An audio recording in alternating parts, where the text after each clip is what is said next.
Hai geng, subscribe, like, komen dan share. Boleh bagi tahu semua orang, boleh hantar, boleh copy link video ni hantar dekat semua orang untuk anak-anak muda dan juga rakyat Malaysia yang inginkan perubahan demi masa depan kita bersama, untuk masa depan anak-anak kita, cucu-cucu kita yang akan datang. Jadi first untuk video ni aku nak fokuskan untuk anak-anak muda, demi kebaikan, demi masa depan, demi ekonomi. Sekarang ni kita pun tahu, siapa-siapa pun tahu, ekonomi kita sangat-sangat teruk dan sangat-sangat merudu. Dan mata wang kita sangat-sangat jatuh dan jatuh dan jatuh. Jadi sekarang ni macam kedudukan negara kita ni sangat-sangat teruk, sehingga kan pelabur-pelabur asing, pelabur-pelabur yang nak bawa pelaburan yang puluhan bilion pun mereka tak sanggup masuk ke dalam Malaysia. Sebab apa? Di dalam Malaysia ada pimpinan ataupun bekas-bekas pimpinan, ataupun kalau lepas pilihan raya ni masih ada kepimpinan-kepimpinan yang terpalit dengan rasuah, salah guna kuasa, yang terpalit dengan macam menubuhkan kerajaan melalui jalan belakang, dengan rasuah membeli ahli-ahli parlimen, kan, dengan dengan ketidakstabilan politik, dengan pelbagai macam-macam. So setiap pelabur-pelabur yang nak bawa peluang-peluang pekerjaan, mereka nak melabur dalam Malaysia.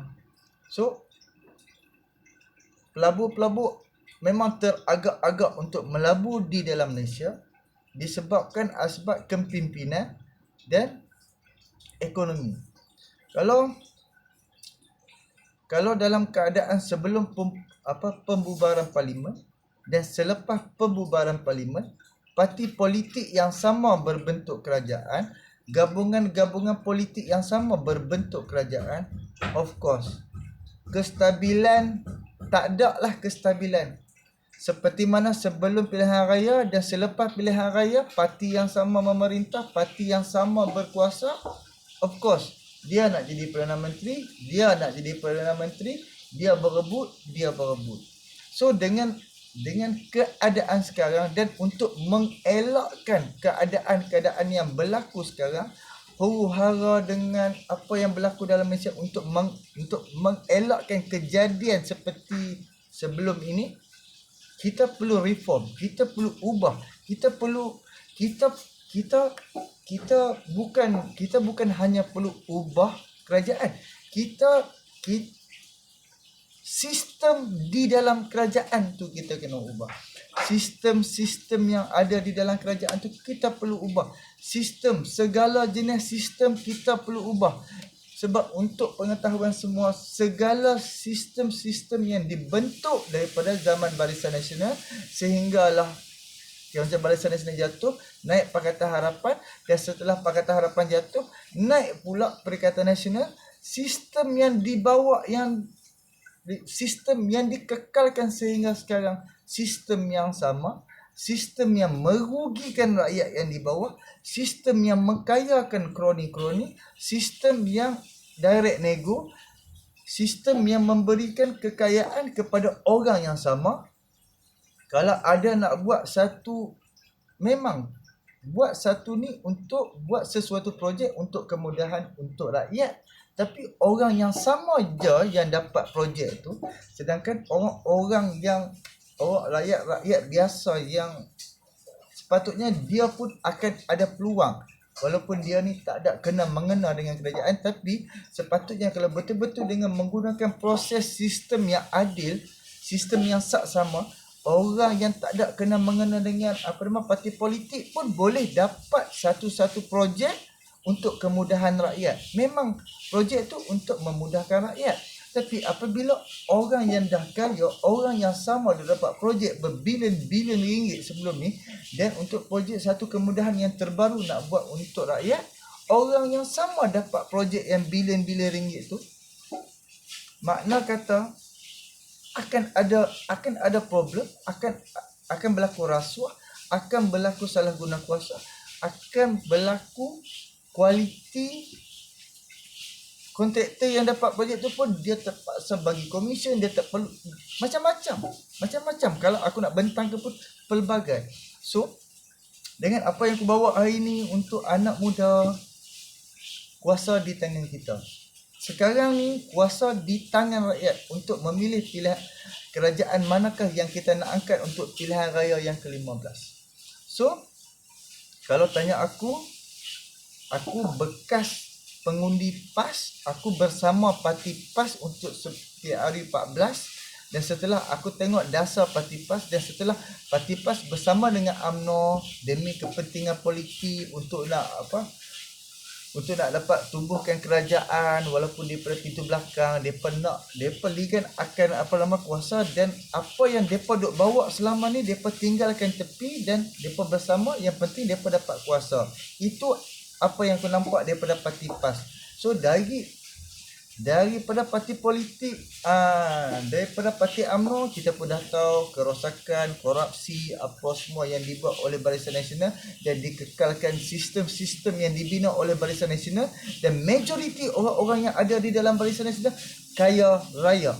Tak ada yang miskin-miskin, tak kiralah ketua pemuda, ketua UMNO, ketua apa semua, sampai sekarang dikekalkan, dan orang yang sama kita boleh tengok kan. Sekarang ni untuk UMNO ada perpecahan, ada hanya orang-orang presiden saja, orang macam presiden Zahid Hamidi saja yang dilantik untuk menjadi calon wakil rakyat. Okey.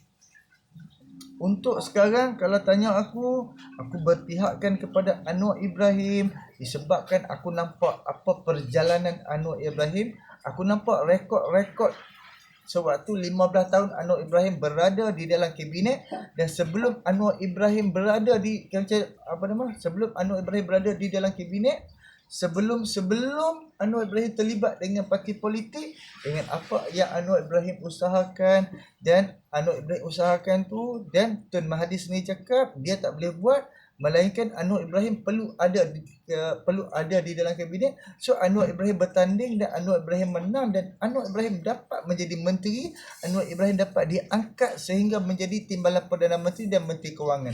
Dan sewaktu Anwar Ibrahim menjadi Menteri Pendidikan, kita tahu pelbagai dia buat untuk anak-anak, budak-budak sekolah, sehinggalah dengan apa yang dia buat tu, alhamdulillah, insya-Allah Anwar Ibrahim dia punya pahala dapat sehingga hari ini. Selagi mana anak kita pergi sekolah dengan berpakaian dengan sempurna, berpakaian tudung, yang lelaki pakai seluar panjang, dengan kesempurnaan atas arahan Anwar Ibrahim, alhamdulillah, insya-Allah Anwar Ibrahim dapat pahala sehingga sekarang.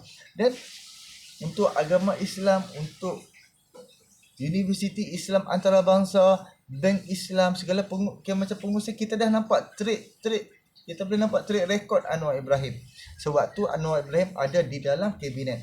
So satu lagi, Anwar Ibrahim mempunyai pengaruh yang sangat ramai di luar negara, dan Anwar Ibrahim ada terlalu ramai kenalan kawan-kawannya sewaktu Anwar Ibrahim berada di dalam kabinet Barisan Nasional di bawah Tun Mahathir.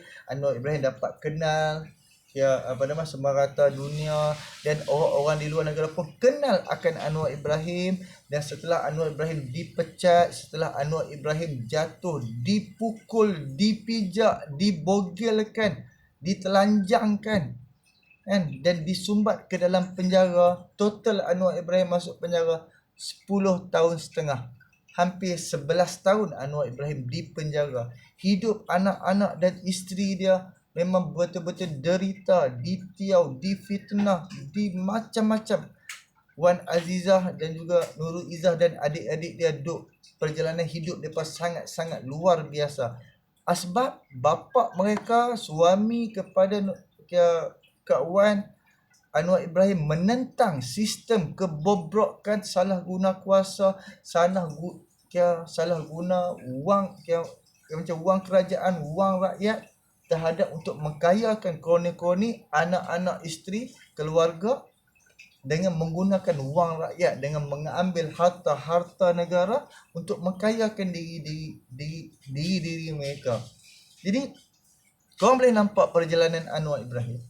Sebab itulah ahli-ahli ulama Ustaz Haji lah Lubuk Tapah, Tuan Guru Saleh Si, Tok Guru Arwah, Tok Guru macam Nik Aziz Nikmat, Syekh Syekh Alwal Syekh Alawi, dengan Syekh Yusuf Al-Qaradawi. Aku ni seorang yang gagap bila macam aku ingat lupa, memang ada ni tu. Jadi tuan-tuan guru, ulama-ulama ni pun mengharapkan Anwar Ibrahim dapat jadi Perdana Menteri, sebab ulama-ulama ni dia tahu perjuangan Anwar Ibrahim, kesusahan yang dialami oleh Anwar Ibrahim atas perjalanan kehidupan Anwar Ibrahim, perjuangan Anwar Ibrahim, kenapa Anwar Ibrahim dipecat. Sebelum dipecat tu apa yang Anwar Ibrahim buat? Anwar Ibrahim macam menggubal undang-undang rasuah untuk menentang rasuah. Disebabkan Anwar Ibrahim melawan sistem Tun Mahathir dan dikekalkan oleh zaman Pak Lah dan dikekalkan oleh zaman Najib. Sebab Anwar Ibrahim menentang sistem kerajaan Barisan Nasional, walaupun sebelum tu Anwar Ibrahim berada di dalam kabinet Barisan Nasional. Disebabkan Anwar Ibrahim menentang salah guna kuasa, Anwar Ibrahim dipenjara. Anak-anak dia, isteri dia tak boleh guna servis kerajaan tau. Hospital kena pergi hospital swasta, hospital kerajaan tak boleh. Sekolah kena masuk sekolah-sekolah swasta, sekolah kebangsaan tak diterima. Lepas tu macam Nurul Izzah, dia nak pergi sambung belajar universiti dalam Malaysia, tak diterima. Tak diterima, babe. Bayangkan, sehingga kan ada satu universiti, kalau tak salah UTM kot, itu pun terima Nurul Izzah boleh sambung belajar dengan bersyarat tak boleh berpolitik, tak boleh buat macam berkaitan politik untuk membela bapa macam untuk membela Anwar Ibrahim. So aku harap korang boleh faham kenapa Anwar Ibrahim menjadi macam tu. Untuk anak muda, aku harap korang boleh tahu antara Muhyiddin Yassin, Zahid Hamidi ataupun Ismail Sabri dan Anwar Ibrahim dan Tun Mahathir. Tun Mahathir tu kita letak tepi lah. Untuk antara 3 Perdana Menteri ni kita boleh kaji. Kita boleh ambil tahu latar belakang setiap seorang bakal Perdana Menteri ni. Dan sekarang ni alhamdulillah untuk Pakatan Harapan sangat-sangat banyak kajian-kajian. Pakatan Harapan berada lead nombor 1, duduk di hadapan atas undian-undian yang paling terbesar, kan. Hak terbaru kita dapat daripada pelbagai media, kan, macam wartawan, Pakatan Harapan sekarang ni berada 90 kerusi yang boleh, tempat-tempat yang boleh menang. Itu hanya kajian. Dan samalah seperti Rafizi Ramli, sewaktu PRU14 Rafizi Ramli dia buat kajian seperti ini daripada Invoke. Memang Rafizi Ramli dia buat kajian dan memang menang. Jadi kajian yang dibuat oleh, cara-cara kajian yang dibuat oleh Rafizi Ramli tu memang kita boleh nampak ada hasil. So untuk menambah kekuatan untuk nak mendapat 112 kursi, kita mengharapkan undi-undi orang-orang atas pagar, anak-anak muda, kan, tolonglah balik mengundi. Dan kita mengharapkan undilah Pakatan Harapan. Sebab itu sajalah jalan untuk kita nak wujudkan kestabilan politik, untuk nak menstabilkan ekonomi dan meningkatkan ekonomi. Kita pun tahu, kita macam selalunya orang PAS selalu gunalah kalau macam untuk Menteri Agama dan juga macam kerajaan negeri, dia akan ada esko agama. Selalunya orang PAS akan cakap, untuk bahagian agama berilah kepada ahlinya. So ahlinya tu bermaksud untuk esko agama ataupun menteri agama mesti bagi dekat ustaz yang berpengetahuan tinggi, yang berilmu tinggi. So seperti itulah, dengan atas kelayakan seperti Anwar Ibrahim, dia pernah jadi Menteri Kewangan. Anwar Ibrahim pernah jadi Timbalan Perdana Menteri. Anwar Ibrahim pernah menjadi Menteri Pertanian, dan Anwar Ibrahim pernah menjadi Menteri Pendidikan. Dan paling tinggi, paling best untuk kewangan negara ni soal Menteri Kewangan. Dan Anwar Ibrahim dia menjadi Menteri Kewangan 8 tahun, dan Anwar Ibrahim macam dia dapat award Menteri Kewangan Terbaik Asia dan Menteri Kewangan Terbaik kelima dunia. So kita nampak kelayakan dia, kita nampak, memang nampak lah. Yang penting kalau macam kita nak nampak, kita kena rajin baca lah kan. Kita masuk dekat Google, ambil tahu siapakah Anwar Ibrahim. Anwar korang search lah, Anwar Ibrahim Menteri Kewangan, Anwar Ibrahim Timbalan Perdana Menteri. Jadi dia akan keluar apa yang Anwar Ibrahim buat. Jadi kita untuk video ni aku khaskan untuk anak muda, untuk kawan-kawan yang di atas pagar. Sebab kita perlukan perubahan, kan? Kita perlu satu gabungan politik untuk menubuhkan kerajaan, dan kita nak kerajaan tu kerajaan yang stabil, kerajaan yang dapat beri kepercayaan kepada pelabur-pelabur di luar negara, supaya pelabur-pelabur datang melabur di dalam Malaysia. So kita boleh tengok prinsip Anwar Ibrahim. Kalau setakat Anwar Ibrahim dia nak jadi Perdana Menteri, dah lama dah dia boleh jadi Perdana Menteri. Sebab Anwar Ibrahim dia berprinsip, dia tegas atas semuanya tindakan dia. Sebab Anwar Ibrahim tak mau kompromi menghapuskan kes Najib Razak dan juga Zahid Hamidi. Disebabkan itulah Anwar Ibrahim tak dapat jadi Perdana Menteri sehingga sekarang. Kita pun alhamdulillah atas tindakan Anwar Ibrahim tu bagus, dapat memuji, dapat rakyat masih respect Anwar Ibrahim. Okey. Jadi setakat itu dululah. Sebab aku lupa ada satu benda aku nak cakap, tapi aku lupa. Tapi tak apalah, kita cakap yang ni dulu. Boleh bagi tahu, boleh berkongsi video ni, boleh hantar kepada siapa-siapa kawan-kawan anak muda untuk negara, untuk masa depan negara. Okey, jadi untuk yang bermainkan isu-isu perkauman, isu-isu fitnah, apa yang mereka mainkan tu, itu adalah satu-satu tuduhan yang tak masuk akal. Tuduhan-tuduhan fitnah-fitnah yang dibuat itu, Depa yang mengeluarkan kenyataan tu, depa buat seperti Malaysia tak ada undang-undang. Depa buat macam Malaysia ni tak ada perlembagaan. Depa buat tuduhan fitnah tu seperti dalam Malaysia tak ada Raja-Raja Melayu, tak ada Yang di-Pertuan Agong. Sedangkan depa nak buat sesuatu dasar, ingin mengubah ataupun menambah perlembagaan. Macam menambah perlembagaan dan juga menambah undang-undang, ataupun nak gubal undang-undang ke apa kan, perlu melalui Yang di-Pertuan Agong. Kalau Yang di-Pertuan Agong dan Raja-Raja Melayu tak setuju apa yang parti politik ni bawa, takkan berlaku. Kita kita kena ingat, Perdana Menteri ahli-ahli parlimen datang dan pergi. Tapi untuk Raja-Raja Melayu yang di-Pertuan Agong, depa ada satu kumpulan depa. Apa-apa yang berlaku, Raja-Raja Melayu akan bersama, akan bermesyuarat. Sebab raja segala raja, nombor satu di dalam Malaysia adalah Yang di-Pertuan Agong. Dan di setiap negeri dia ada raja, dia ada orang nombor satu, dia adalah sultan-sultan. So jangan mudah terpedaya dengan apa yang dimainkan oleh orang PAS, UMNO, Bersatu. Sebab mereka akan buat segala tuduhan, segala fitnah demi untuk nak meraih undi. Demi mereka nak, jangan sokong Pakatan Harapan, sokonglah kami. Kami ni bawa Islam. Sedangkan bila macam mereka memerintah, kestabilan of course tak ada. Rebut kuasa of course.